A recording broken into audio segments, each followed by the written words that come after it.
ఏడాది మార్చ్ ఏప్రిల్లో జరిగేటటువంటి సమావేశాల్లో పెట్టచ్చు బీజేపీ గెలిస్తే ఉత్తరప్రదేశ్ లో. అంటే వీళ్ళ బలం ఇంకా పెరగలేదు కదా రాజ్యసభలో గానీ రాజ్యసభలో ఇప్పుడు లెక్క ప్రకారం మొన్న 16 తక్కువ 2/3 వచ్చేసింది.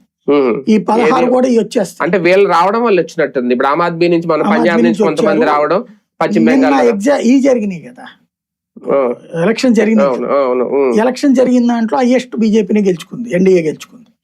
కాబట్టి ఇప్పుడు ఇంకొక 16 తగ్గినాయి ఏది 2/3కి. ఇప్పుడు వీళ్ళు మళ్ళీ రాబోతున్నారు, 4 వీళ్ళు వచ్చారు మళ్ళీ టిఎంసీ వాళ్ళు, ఇంకొక 7-8 మంది వచ్చేస్తున్నారు.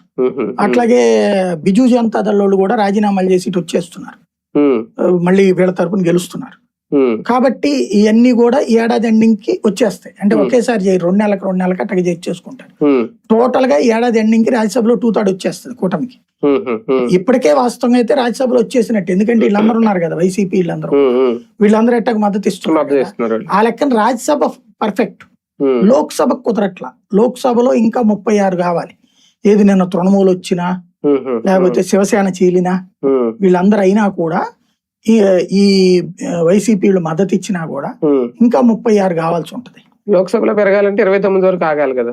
ఆగాలి. కాకపోతే ఈ లోపు రేపు కనుక నేను అనుకోవడం ఉత్తరప్రదేశ్ లో గెలిచింది అనుకోండి, బీజేపీ గెలిచింది అనుకోండి, మళ్ళీ వీళ్ళే వస్తారు అనుకున్నప్పుడు సమాజ్వాదీలు ఎప్పుడు చెల్తానంటున్నారు, ఏదో 20 మంది ఏమో చెల్తామంటున్నారు. అవన్నీ జరుగుతాయి. ఇప్పుడు 5-6 చెల్తా